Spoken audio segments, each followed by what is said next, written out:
The city of Jericho had fallen. For 7 days the Israelites had marched around its massive walls, not with siege engines or swords raised, but with trumpets, with faith, and with silence. Then on that 7th day, when the final trumpet blast tore through the morning air, those walls that had stood proud for centuries, began to tremble. Stone by stone, they crumbled like dust before a storm. The people of Israel rushed forward, shouting the victory that God himself had given them. Jericho, the fortress city that had terrified kings, lay in ruins. Dust swirled in the sunlight. The scent of smoke and crushed limestone filled the air. Among the fallen bricks and shattered gates, the Israelites moved with a kind of reverent caution. They knew this was not just a conquest. It was holy ground. The Lord had promised them this victory, and Joshua had reminded them before the first trumpet ever sounded. The city and all that is in it are devoted to the Lord.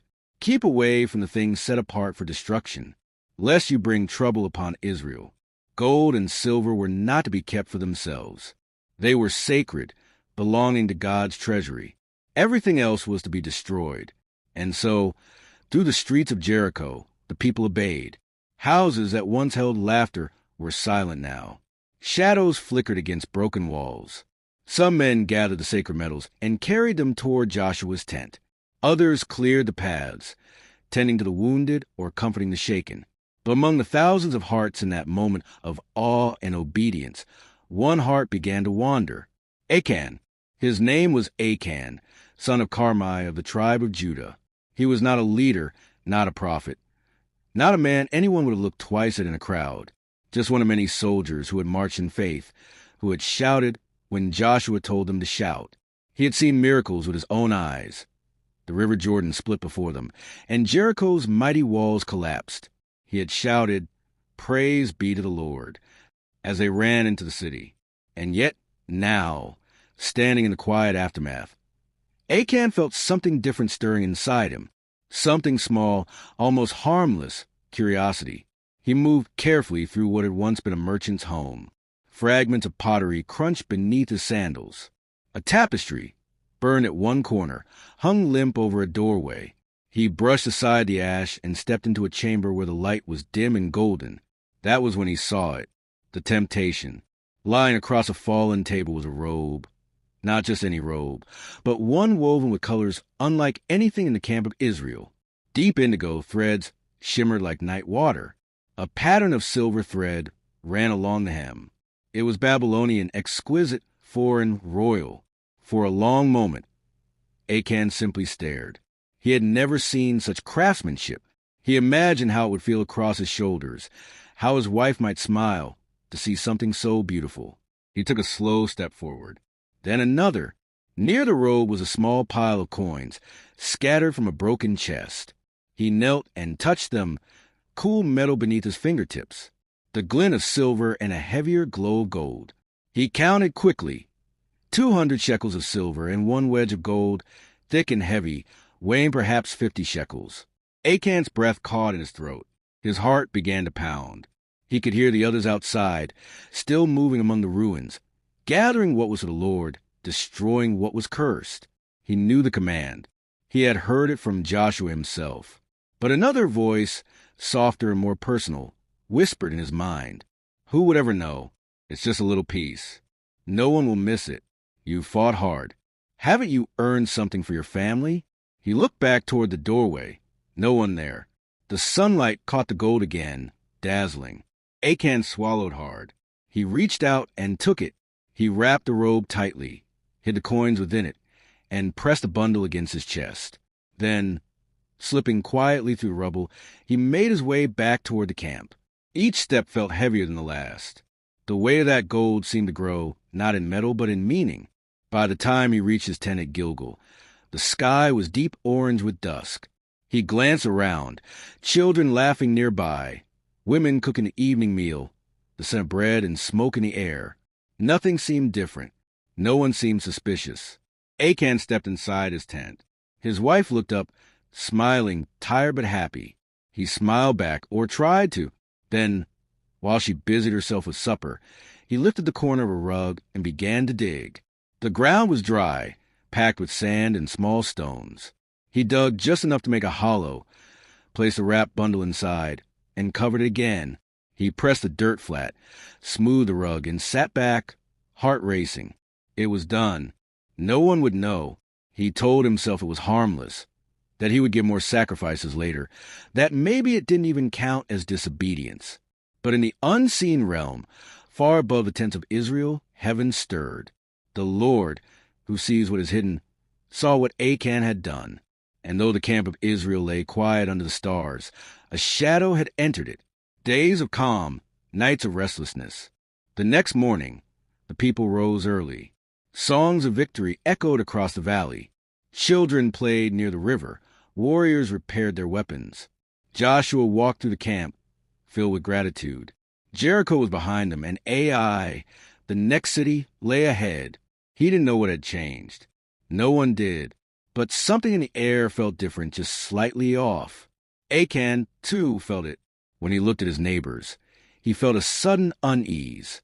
He found himself avoiding Joshua's gaze, avoiding conversation. At night, he lay awake, listening to the sound of the wind, half afraid he would hear his name whispered in it. But the next morning always came, and life went on. He convinced himself it was fine. God wouldn't destroy a whole nation for one hidden robe. Surely, after Jericho, the next step seemed simple. Ai was smaller, weaker, unfortified. Joshua sent men to scout the city. They returned confident. "Don't send all the people," they said. "Just 2,000 or 3,000. The enemy is few." Joshua nodded. He had no reason to doubt them. Victory had followed them since the Jordan. He trusted that God was still with them. That morning, 3,000 men armed themselves and marched toward Ai. Achan was not among them. He stayed behind in the camp.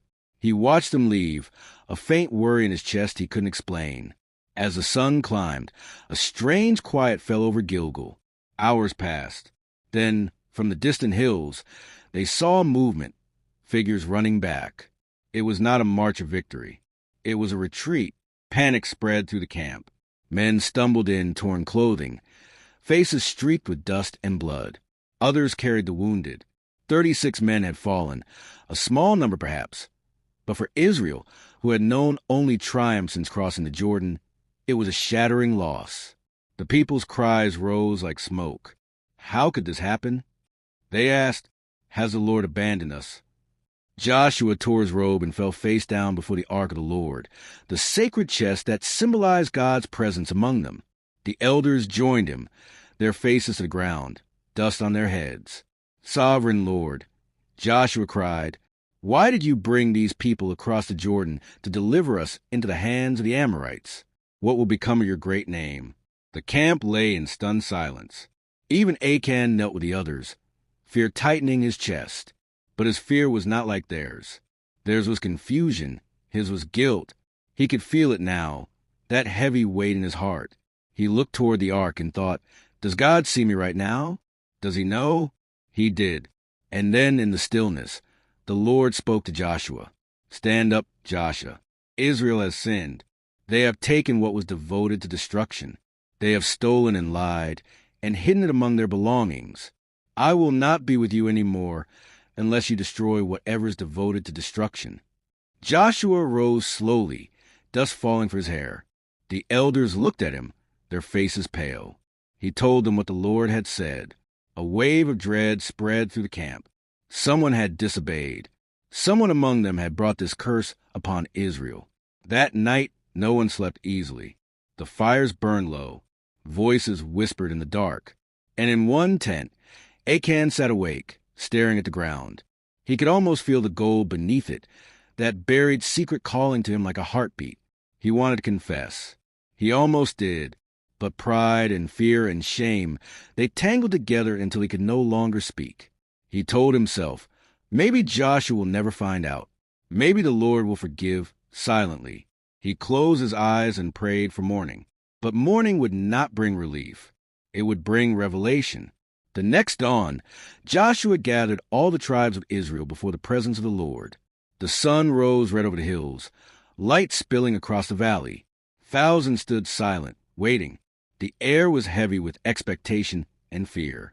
The Lord had commanded that the guilty would be revealed, not by rumor, not by guesswork, but by divine selection, tribe by tribe, family by family, man by man.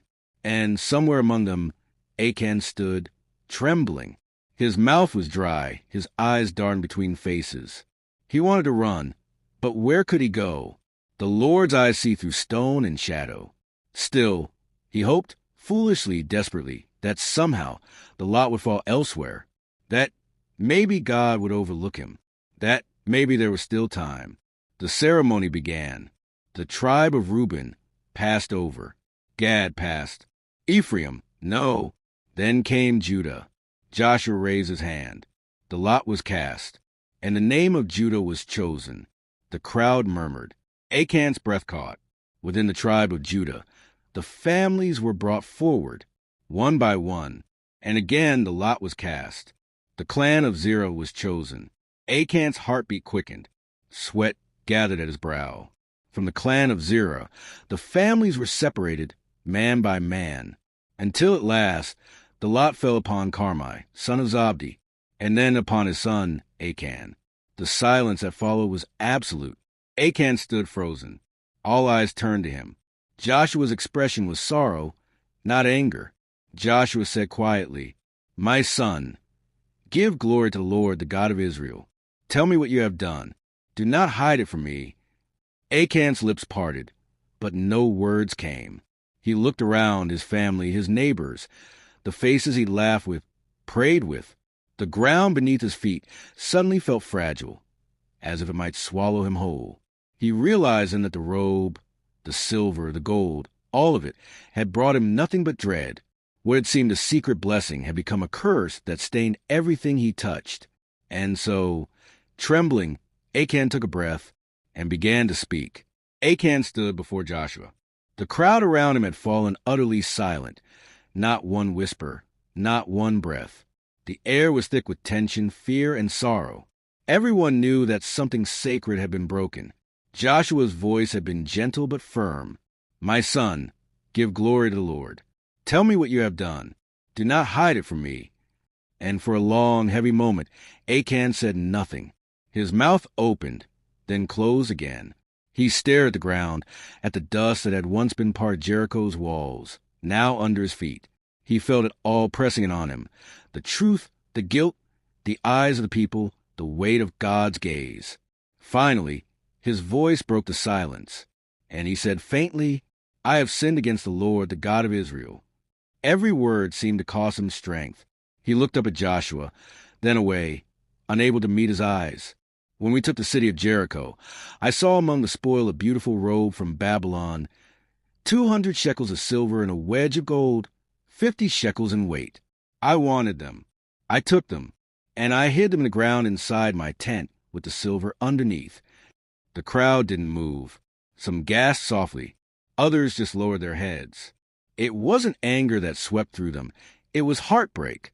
Joshua closed his eyes. He had known the truth was coming, but hearing Achan's voice crack with regret, it pierced him, because Achan wasn't a stranger. He was one of their own, a brother, a fellow soldier. Joshua opened his eyes and nodded to the men beside him. "Send messengers," he said quietly. "Go to his tent. See if what he says is true." The men ran off at once, sand kicking beneath their feet. The camp waited, the entire nation, holding its breath.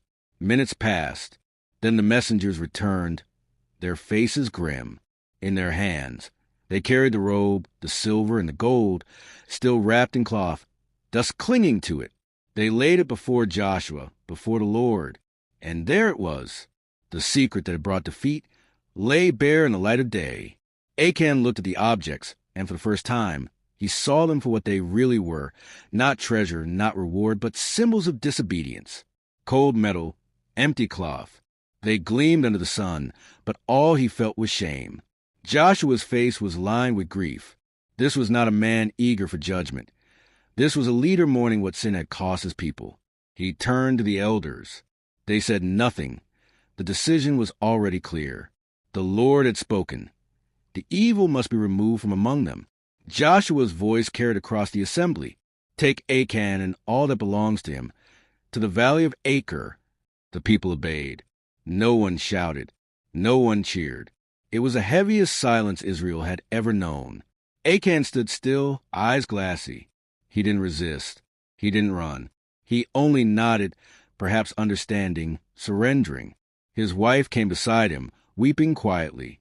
His children clung to her, confused, afraid. The crowd moved as one toward the valley, that barren stretch outside the camp where judgment was to take place. The valley of Achor, the valley of trouble. A dry, harsh land marked by rock and dust, surrounded by low hills. The sun hung high and merciless overhead. There was no sound but the wind and the crunch of footsteps. At the center, the people formed a great circle. Joshua stood at the front, his face shadowed by grief. Achan and his family stood before him, trembling. Joshua looked at him for a long time, perhaps searching for something, a reason, an answer, maybe even a sign of hope. But there was none left to find. And he said quietly, "You have brought trouble upon us. The Lord will bring trouble upon you this day." It was a difficult moment, one that still aches in the telling, because judgment is never easy to watch, even when it is right. Achan's eyes glistened. He turned toward his family, his wife holding their youngest child, tears streaming down her face. He wanted to speak, to say he was sorry, but his voice failed him. The people began to gather stones, not in hatred, but in obedience, each one heavy, each one representing the weight of sin and the cost of disobedience. And then, as the first stone struck the ground beside him, Achan lifted his eyes one last time toward heaven. The sun was bright, the sky cloudless. Perhaps, in that final moment, he realized that what God desired most was not destruction, but truth, the truth Achan had hidden for too long. When it was over, the people covered the place with a great heap of stones, a monument of remembrance. A silence fell again, deeper than before.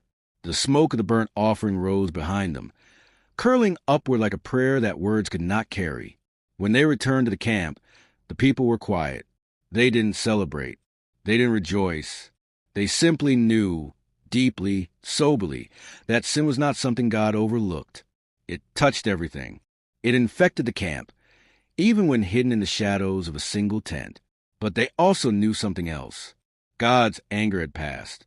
His presence would return. Joshua went again before the ark of the Lord that evening.